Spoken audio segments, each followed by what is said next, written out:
Salam alaikum. Bonjour chers élèves. Je suis Massoul Ahmed, enseignant au lycée Lamsalla, Académie régionale de Lyon. Aujourd'hui, on propose un exercice sur la décroissance radioactive. Et comme d'habitude, on va d'abord lire l'exercice. Donc, dans cet exercice, on se propose, à partir du graphe ci-dessus, d'établir la loi de décroissance radioactive d'un nucléide. La première question, rappelez la loi de décroissance radioactive donnant l'activité d'un radionucléide en fonction du temps. Deuxièmement, graphiquement, déterminer l'activité initiale de la demi et la demi-vie T1,5. Troisièmement, calculer la constante radioactive en précisant son unité. Quatrièmement, graphiquement, déterminer la constante du temps, tau. Et enfin, quelle est la relation entre tau et lambda? Est-ce que cette relation est vérifiée dans ce cas? Donc, la première question, on relit cette question-là. Rappelez la loi de décroissance radioactive. Donc, c'est la première question. La loi de décroissance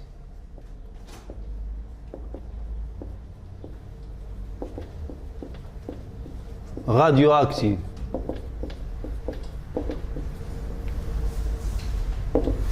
Donc, comme vous savez bien, la loi de décroissance radioactive, N de T, on a N de T égale à N0 exponentielle moins lambda T. Donc, c'est la loi de décroissance radioactive. On va essayer de multiplier les deux membres par lambda. Donc, N de T, on va écrire cette relation-là.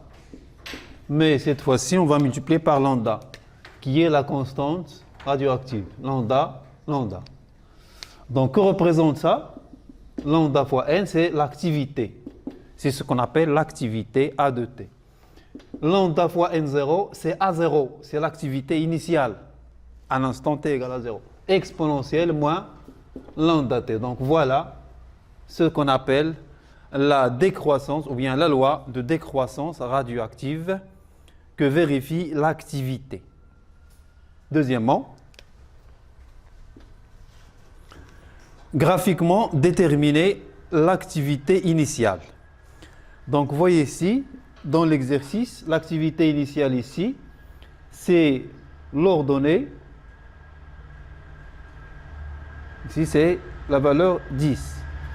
Donc, graphiquement,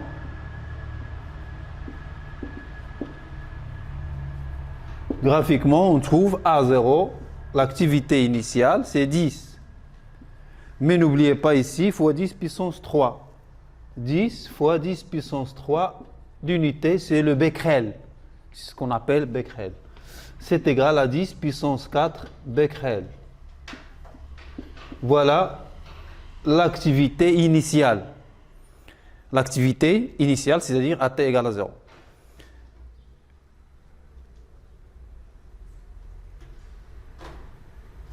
Et la demi-vie. La demi-vie, c'est quoi? La demi-vie. Elle est symbolisée T1,5. T1,5, c'est par définition la durée nécessaire pour que l'activité prenne la moitié de la valeur initiale. Donc, il faut chercher A0 sur 2, A0 sur 2, cette activité qui est la moitié de l'activité initiale correspond à T, il correspond à T égale à T1,5. Donc, graphiquement, A0 sur 2, c'est combien? C'est 5. 10 divisé par 2, c'est 5. Et ça correspond graphiquement à 1 ici. Donc, T1,5 égale à 5 fois... c'est 1. C'est 1 fois 10 puissance 2 égale à 100 secondes. Donc, T1,5 égale à 100 secondes. C'est l'abscisse qui correspond à A0 sur 2. Troisièmement, calculer la constante radioactive. Troisièmement, la constante radioactive. La constante radioactive. Donc cette constante-là est symbolisée lambda. Donc on sait que lambda égale à ln de 2 sur T1 demi. Donc application numérique.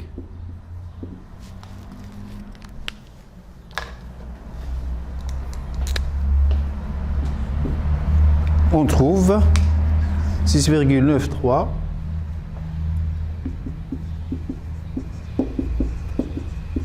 10 moins 3 secondes moins 1.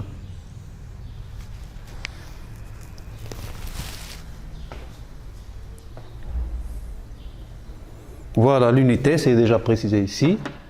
C'est l'inverse de l'unité du temps. T1 demi, c'est seconde moins 1. Ou bien 1 sur seconde. Quatrièmement, graphiquement déterminer la constante du temps tau. Donc la constante du temps.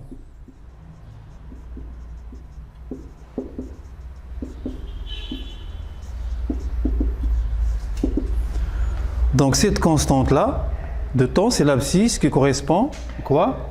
Donc A égale à 0,37 à 0 correspond à T égale à tau.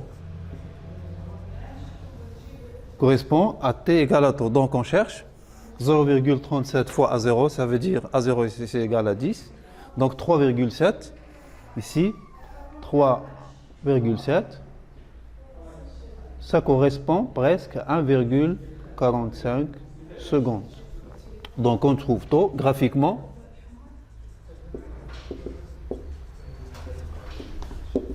On trouve tau à peu près égal à 1,45 secondes.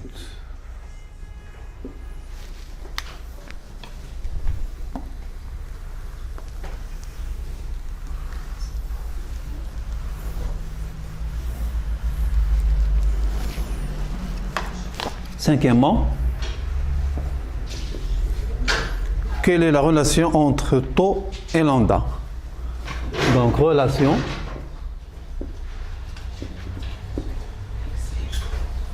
tau et lambda. Donc tau égale à 1 sur lambda.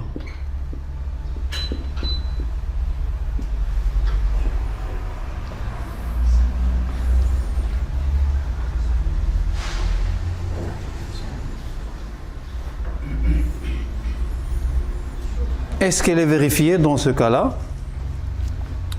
Donc,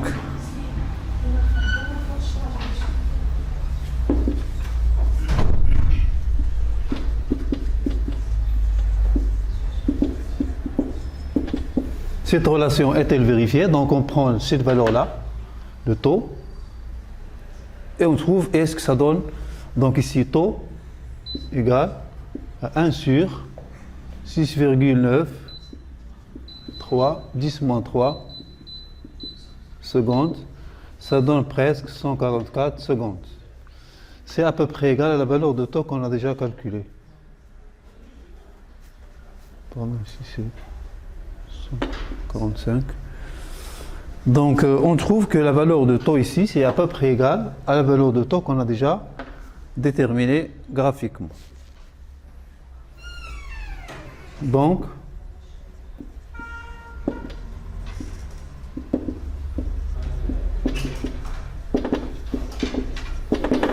cette relation est vérifiée.